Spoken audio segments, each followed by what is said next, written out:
భారతదేశము నా మాతృభూమి, ప్రపంచ ప్రజలందరూ నా సహోదరులు. దేవుని మాటలు వినటానికి మనం సిద్ధపడదాం. దేవుడు మనతో ఏదైతే ఆయన చెప్పాలనుకుంటున్నాడో ఆ విషయాలను మనం చాలా జాగ్రత్తగా ఆలోచించేద్దాం.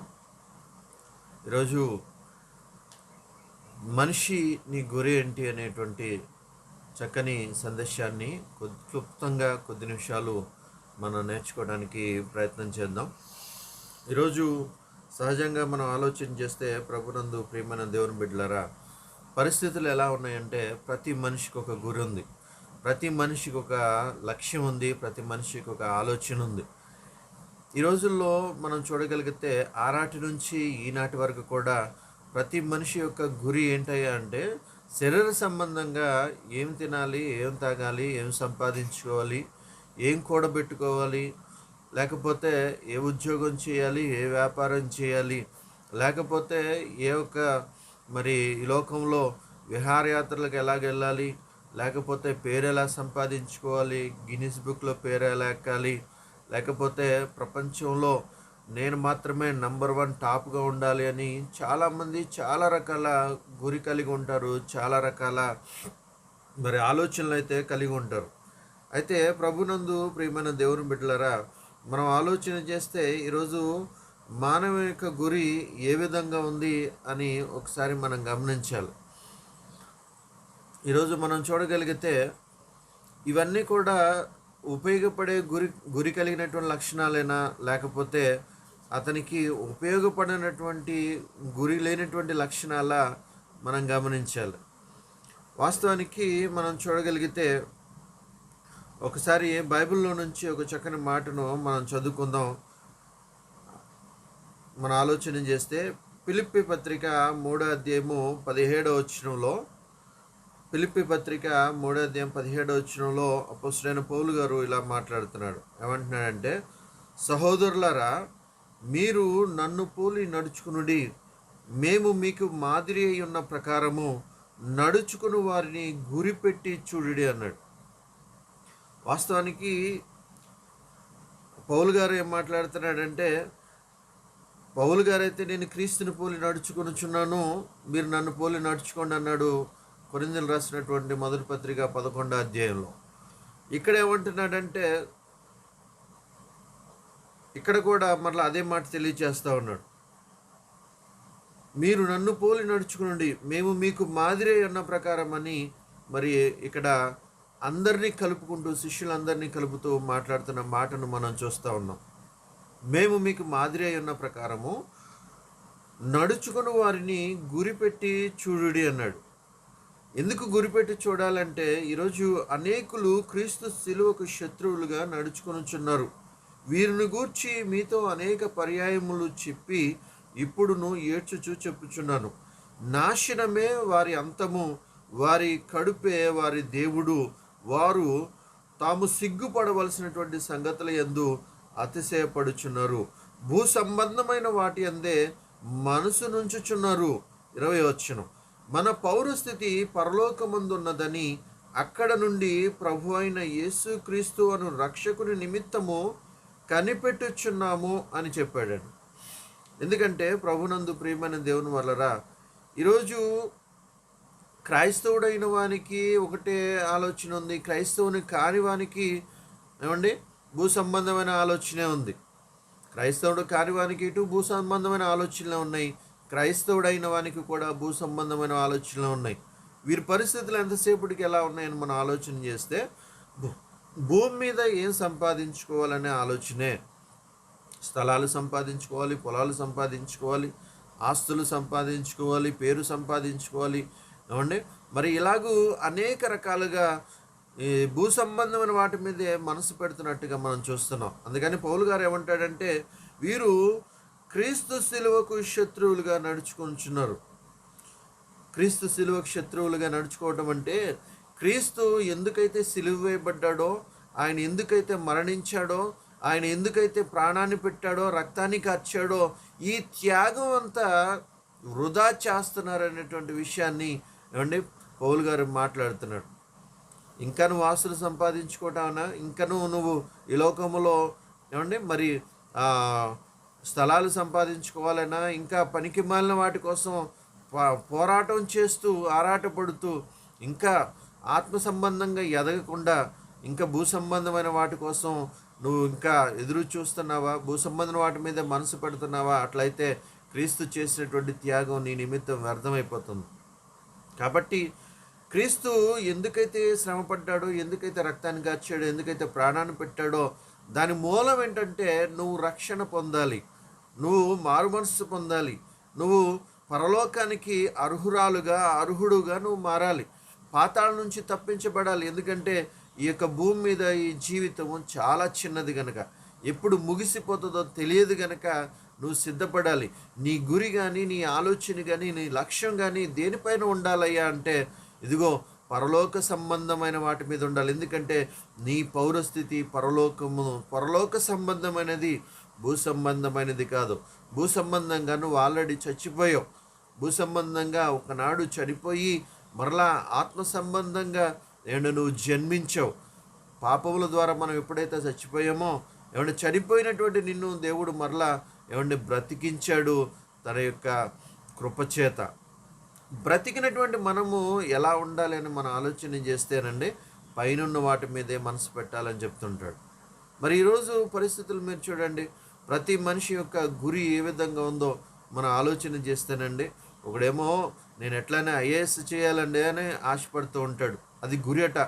ఒకడేమో నేను ఎలాగైనా గిన్నిస్ బుక్లో ఎక్కాలండి అని ఆశ కలిగి ఉంటాడు, అది అతని లక్ష్యం అట, అది గురి అట. అది ఆ గురి వైపే నేను ప్రయాణం చేస్తున్నా అంటాడు.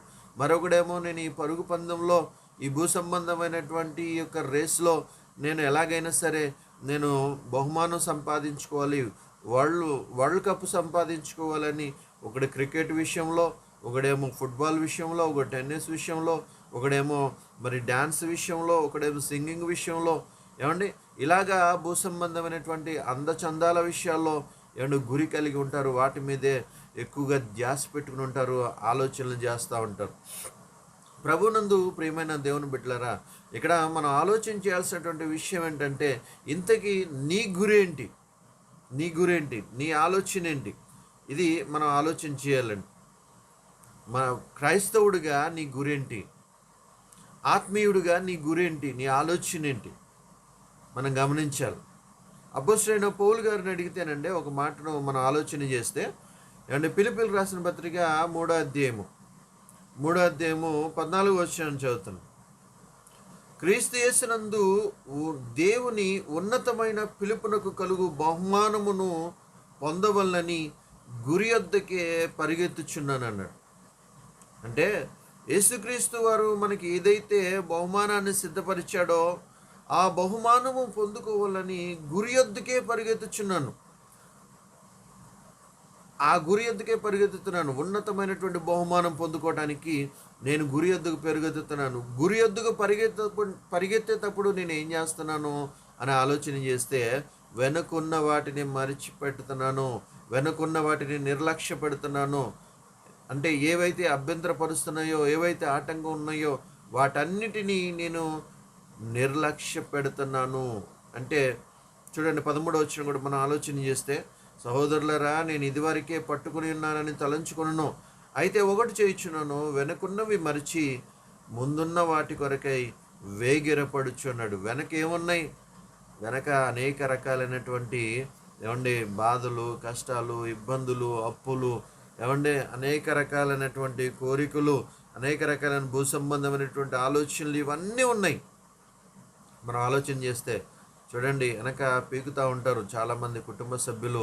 అయ్యా, నువ్వు ప్రార్థనని వెళ్తున్నావు, మరి ఏం తినాలి, ఏం తాగాలి, మరి అప్పులు ఉన్నాయి, అప్పులకి ఏం కట్టాలి, ఇలాగా రకరకాలుగా మరి మనం ఆలోచన చేస్తే వెనకాల అనేక మంది మనల్ని ఆటంకపరుస్తుంటారు. అయితే పౌలు గారు అంటున్నాడు, నేను వాటిని విడిచిపెడుతున్నాను, నిర్లక్ష్య పెడుతున్నాను. నేను వాటిని దాన్ని ఏం చేస్తున్నానంటే నిర్లక్ష్య పెట్టి మరిచిపోయి ముందున్న వాటి కొరకు వేగిరపడుచు పరిగెత్తుతున్నాను అంటున్నాడు. ప్రభునందు ప్రియమైన దేవుని బిడ్డలరా, మనం ఆలోచన చేయాలి. మనం గమనించగలిగితే ఈరోజు నీ ఆలోచన ఎలా ఉంది? నీ ఉద్దేశం ఎలా ఉంది? బాప్తిసం పొందినటువంటి నీవు, రక్షణ పొందినటువంటి నీవు, నీ యొక్క ఉద్దేశం ఎలా ఉంది? నీ ఆలోచన ఎలా ఉంది? నీ మనసు దేని మీద ఉంది? నీ కోరికలు దేని మీద ఉన్నాయి? ఒకసారి మనం గమనించాలి.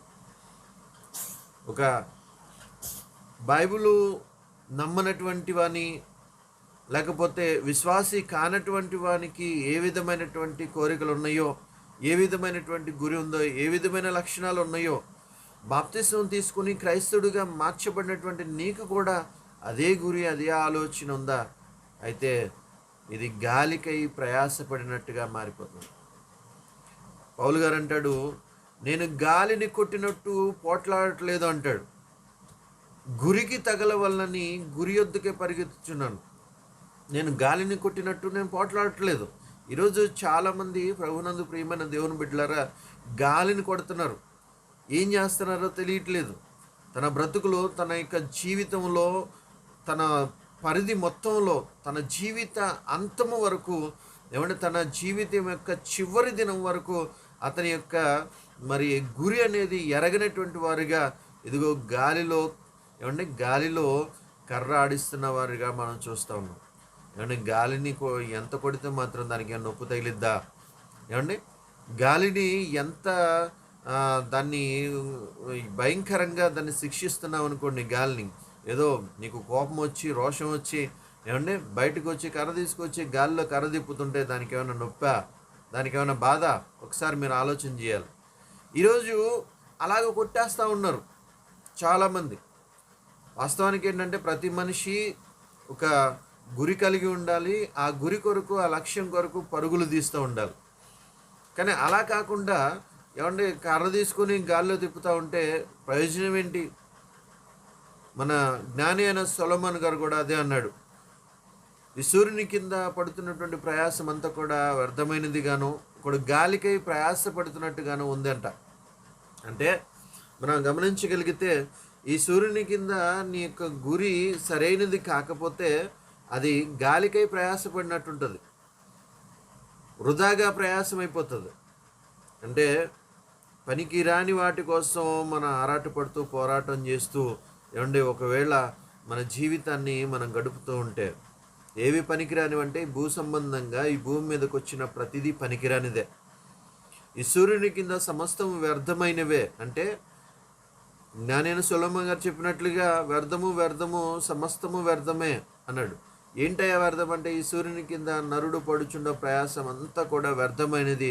ఒకడు గాలికై ప్రయాసపడినట్టున్నది, అతనికి కలుగుచున్న లాభం ఏమీ లేదని అంటే ప్రసంగి గ్రంథం 1వ అధ్యాయంలో చెప్పాడు.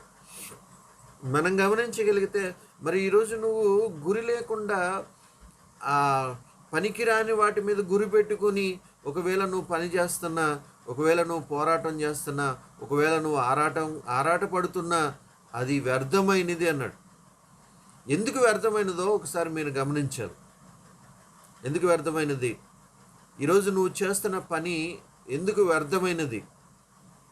మన ఆలోచన చేస్తే ఏమంటే మనిషి పడేటువంటి ప్రయాసం ఏదైనా ఏమండి మరి ఈరోజు మన ఆలోచన చేస్తే తినడానికి కోటి విద్యలు ఉన్నాయట. అందుకే చాలామంది చెప్తుంటారు ఏమనంటే కూటి కొరకు కోటి విద్యలు ఉన్నాయంటారు. కూటి కొరకు కోటి విద్యలట. ఈ కోటి విద్యలు దేనికోసమయ్యా అంటే ఏమండి కేవలం ఈ కడుపు నింపుకోవడానికి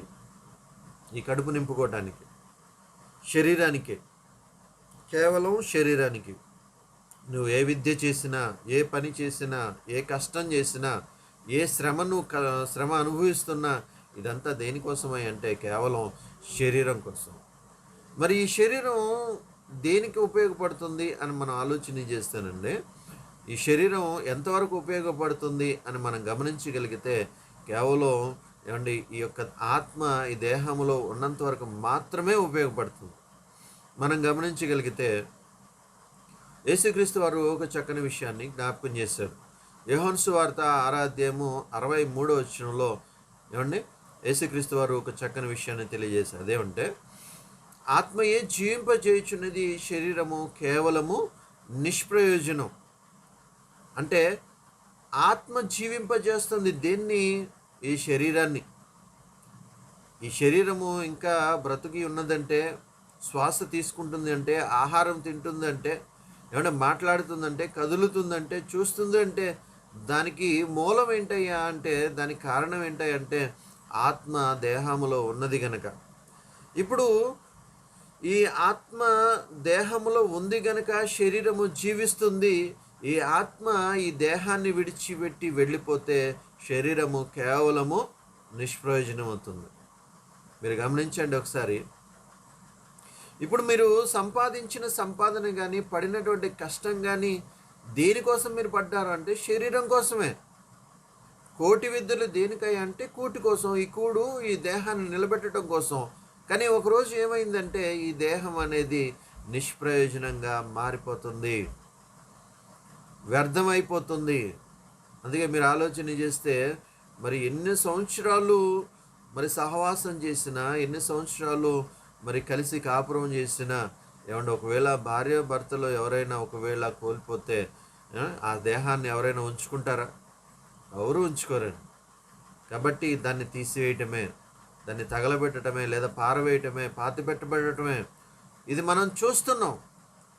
మరి శరీరం కోసం ఇన్ని పనులు చేసావు కదయా, శరీరం కోసం ఇన్ని సంపాదించుకున్నావు కదయా, శరీరం కోసం ఆస్తులు సంపాదించుకున్నావు, శరీరం కోసం వస్త్రాలు సంపాదించుకున్నావు, శరీరం కోసం బంగారం కూడబెట్టుకున్నావు, శరీరం కోసం ఏమండి మరి ఎన్నో సంపాదించుకుని పెట్టుకున్నావు. ఉపయోగం ఏంటి? ఆత్మ కోసం ఏం చేసావు? నిష్ప్రయోజనమైన దానికోసమేమో కోటి విద్యలు నిరంతరము 24 గంటలు నువ్వు కష్టపడ్డావు. కానీ ఆత్మ సంబంధమైనటువంటి జీవితం కోసం, ఆత్మ కోసం నువ్వేం చేసావు? పనికిరాని కష్టమంతా ఏమంటే 24 గంటలు, 24x7 ఏమంటే వారం రోజులు 24 గంటలు నువ్వు కష్టపడ్డావు. కానీ ఆత్మ కోసం నువ్వేం చేసావు? వ్యర్థము కాని పని ఏదైనా ఉంది అంటే ఈ భూమి మీద ప్రభునందు ప్రియమైన దేవుని వల్లరా, ఏమండి ఈ సూర్యుని కింద సమస్తము వ్యర్థమైనవంటే వ్యర్థం కాని పని ఒకటి ఉంది. ఆ పని ఏంటని మనం ఆలోచన చేస్తే ఒక మాటను మనం గమనిద్దాం. 1 కొరింథీయులకు రాసిన పత్రిక 15వ అధ్యాయము ఏమండి 58వ వచనాన్ని మనం జాగ్రత్తగా చూడగలిగితేనండి. 1 కొరింథీయులకు రాసిన పత్రిక 15వ అధ్యాయము 58వ వచనంలో పౌలు గారు ఇలా చెప్తున్నాడు. కాగా నా ప్రియ సహోదరులరా, మీ ప్రయాసము ప్రభువునందు వ్యర్థము కాదని ఎరిగి స్థిరులను కదలను వారును ప్రభువు కార్యాభివృద్ధి యందు ఎప్పటికీ ఆసక్తులై ఉండుడి అన్నాడు. అంటే మీరు ఆలోచన చేస్తే భూమి మీద ఈ సూర్యుని కింద మనిషికి లాభకరమైన పని ఏది లేదు అని జ్ఞాని అయిన సొలొమోను గారు అంటూ ఉంటే, మరి ఈ భూమి మీద మనిషికి వ్యర్థము కాని పని ఏదైనా ఉంది అంటే, లాభకరమైన పని ఏదైనా ఉంది అంటే, ఆ ప్రయాసము వ్యర్థము కాదు అన్నది ఏదైనా ఉంది అంటే అదట ఇదిగో ఏమని చెప్తున్నాడు? ప్రభువునందు మీ ప్రయాసము ప్రభువునందు వ్యర్థము కాదని ఎరిగి అంటున్నాడు. అంటే ప్రభు నిమిత్తము మీరు ఏదైతే ప్రయాసపడుతున్నారో, ఈరోజు మీరు చూడండి చాలామంది కష్టపడుతున్నారు. చాలామంది ఉదయాన్నే లేచి మరి చక్కగా మీరు అందరికీ ఫోన్లు చేస్తున్నారు, అందరికీ లైన్లు ఇస్తున్నారు, చక్కగా మీరు చాలా ప్రయాసపడుతున్నారు. నిజంగా పాటలు పాడుతున్నారు, వాక్యం చెప్తున్నారు, ఏమండి మరి సాక్ష్యాలు చెప్తున్నారు, మరి ప్రార్థన చేస్తున్నారు. ఇదంతా వాస్తవానికి మనం ఆలోచన చేస్తే ఈ ప్రయాసం వ్యర్థము కానిది. ఎందుకంటే మనం సువార్త నిమిత్తము, క్రీస్తు నిమిత్తము, ఒక ఆత్మ రక్షణ నిమిత్తము మీరు పడుతున్నటువంటి ప్రయాస ఏదైనా ఉందంటే ఇది మాత్రమే ప్రయోజనకరమైనది, ఇది మాత్రమే వ్యర్థము కానటువంటి ప్రయాస. దీని మీద గురి కలిగి ఉండాలి. ప్రతి ఒక్కరము ఆత్మ సంబంధంగా ఇదిగో దీని మీదే గురి కలిగి ఉండాలి. ఆత్మ సంబంధమైన వాటి మీదే గురి కలిగి ఉండాలి. కానీ ఈరోజు మనుషులు దేని మీద గురి కలిగి ఉంటున్నారు? ఒక క్రైస్తవుడు సైతం, ఒక సేవకుడు సైతం దేని మీద గురి కలిగి ఉంటున్నారంటే ఎలాగూ ఆస్తులు సంపాదించుకోవాలి, ఎలాగూ కూడబెట్టుకోవాలి, ఎలాగూ డబ్బులు సంపాదించాలి, ఏమంటే ఇదే ఆలోచనలు ఉన్నాయి. వారు ఒకవేళ బైబిల్ తెరిచి వాక్యం చెప్తున్నా, ఏమంటే నేను అందరిని అంటలేదు, దయచేసి గమనించాలి. ఏమండి అందులో ఉన్నారు 100కి ఒక 5%, 10% నీతిమంతులైన వారు ఉన్నారు. కానీ 100కి 90% కూడా ఏమండి సిలువకు శత్రువులుగా నడుచుకున్న వారిని మనం చూస్తూ ఉంటాం. కాబట్టి ప్రభునందు ప్రియమైన దేవుని బిడ్డలారా, మనది ఇదిగో దీని మీద గురి పెట్టుకోవాలి. సువార్తను ప్రకటించే విషయాల్లో ఏమంటే నువ్వేం చేయగలుగుతున్నావు? సువార్తను అందించే విషయంలో నువ్వు నీ దేహాన్ని ఏమి ఇవ్వగలుగుతున్నావు? ఒకసారి మనం గమనించాలి. నువ్వు వ్యర్థమైన వాటి మీద గురి పెట్టుకుంటే నీ గురి నిష్ప్రయోజనం. మనం ఆలోచన చేస్తేనండి, అపోస్తుడైనటువంటి మరి ఇస్కరియోతు యూదా వాస్తవానికి క్రీస్తు శిష్యుడిగా ఉన్నాడు. ఏమంటే క్రీస్తులో మరి ఆనందిస్తూ సంతోషిస్తూ ఆయన చేసినటువంటి అద్భుతాలు, ఆయన చేసినటువంటి ఆశ్చర్యకార్యాలు, ఆయన జ్ఞానము, ఆయన ప్రకటించినటువంటి సువార్తను విని ఏమంటే తన జీవితాన్ని చక్కబెట్టుకొని పరలోకం వైపు గురిగా ఉండాల్సినటువంటి ఇస్కరియోతు యూదా ఏమంటే గురి తప్పిపోయాడు. గురి తప్పిపోయి ఏం చేశాడు? పోయి ఉరి పెట్టుకున్నాడు. మీరు ఆలోచన చేయండి. ఏమండి నీ గురి ఉరి వద్దకు వెళ్తుందా? ఈరోజు చాలామంది జీవితాలు ఉరి వద్దకు వెళ్ళిపోతున్నాయి. ఏమండి ఏం చెప్పాడో తెలుసండి?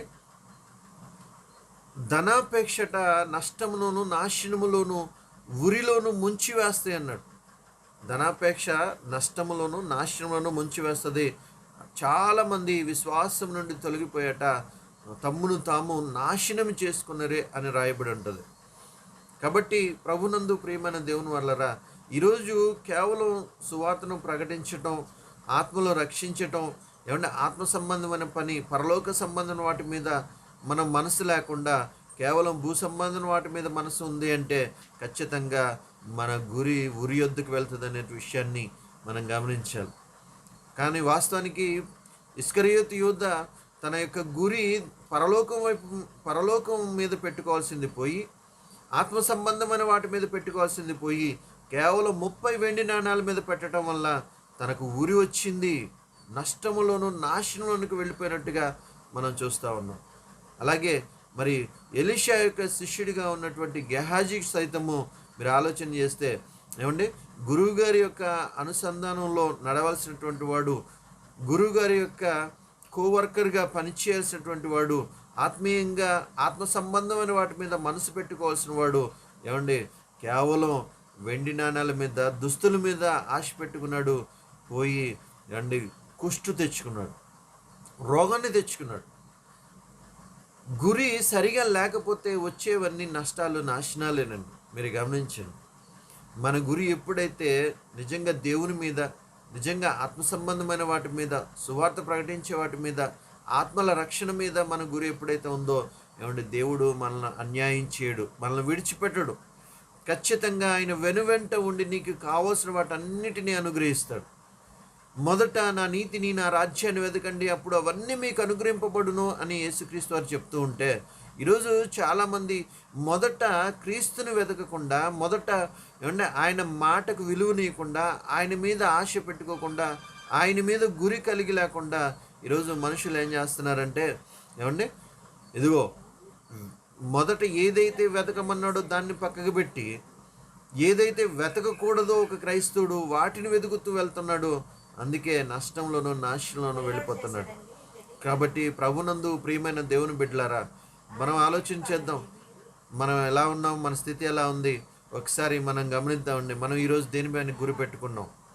చివరికి ఒక మాట చెప్తానండి, చెప్పడానికి వాస్తవం చాలా ఉంది, కానీ మరి టైము నాకు ఇవ్వబడినటువంటి సమయము ఒక అరగంట మాత్రమే కనుక ఇందులో మరొక విషయాన్ని మనం ఆలోచన చేద్దాం. మనందరికీ తెలిసినటువంటి విశ్వాస వీరులు అబ్రహాము, ఇస్సాకు, యాకోబులు. వీరు పితరులు.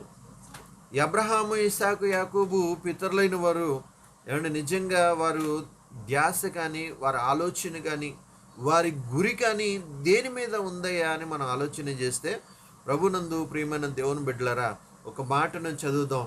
వారి విషయంలో దేవుడు ఎంత గొప్పగా, ఎంత గర్వంగా మాట్లాడతాడంటే, మాటి మాటికి నేను అబ్రహాము దేవుడును, ఇస్సాకు దేవుడును, యాకోబు దేవుడునని చెప్పుకుంటాడు. ఎందుకు ప్రపంచంలో ఎంతమంది ఉన్నా కేవలం ప్రత్యేకంగా ఆ ముగ్గురు గురించే చెప్తాడు మాట్లాడితే అని మనం ఆలోచన చేస్తానండి.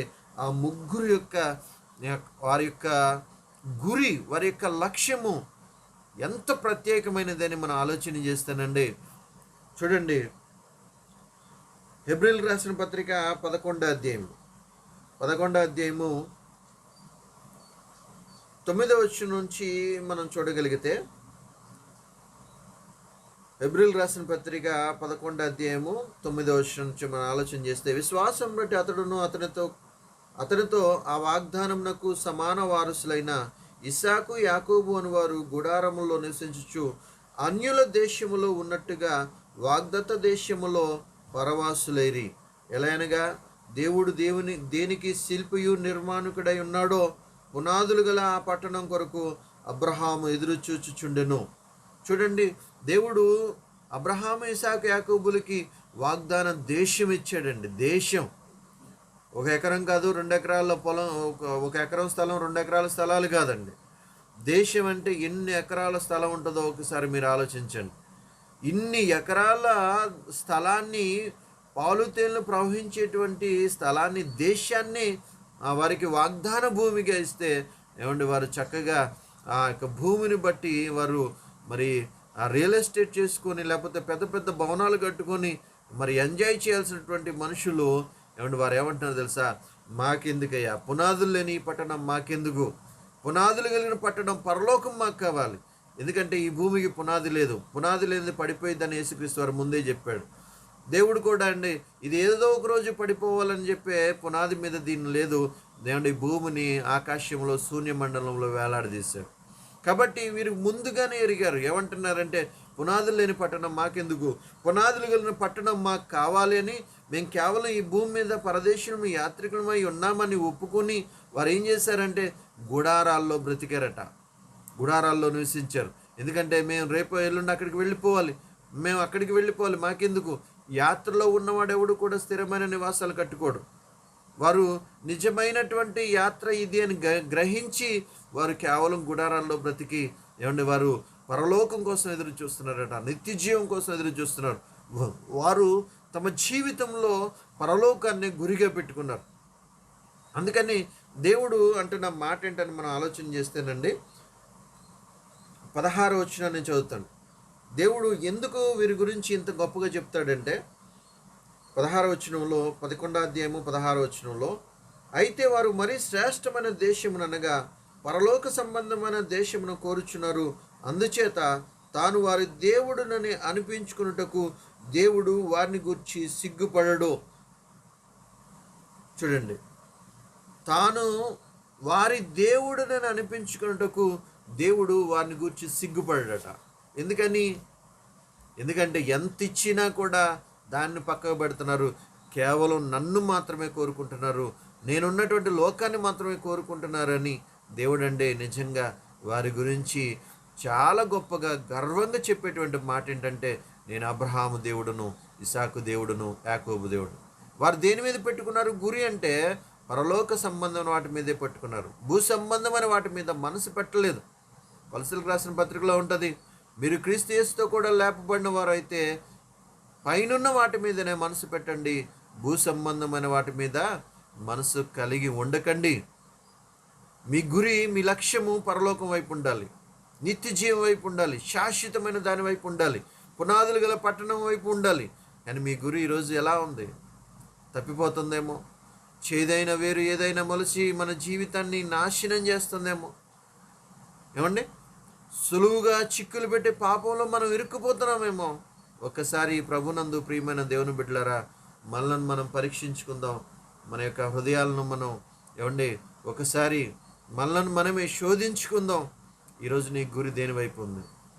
వ్యర్థమయ్యే వాటి వైపు ఉందా? వ్యర్థము కానీ నిత్య జీవం ఇచ్చేటువంటి దేవుని సువార్త వైపు ఉందా? ఈరోజు మీరు ఏం చేస్తున్నారు అనేది మనల్ని మనం గమనించుకుందాం.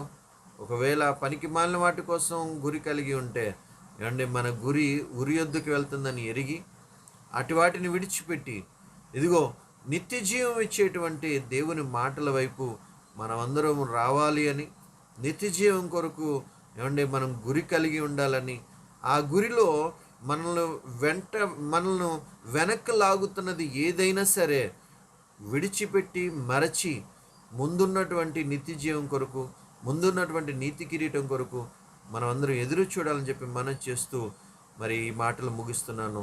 మీ అందరికీ వందనాలు.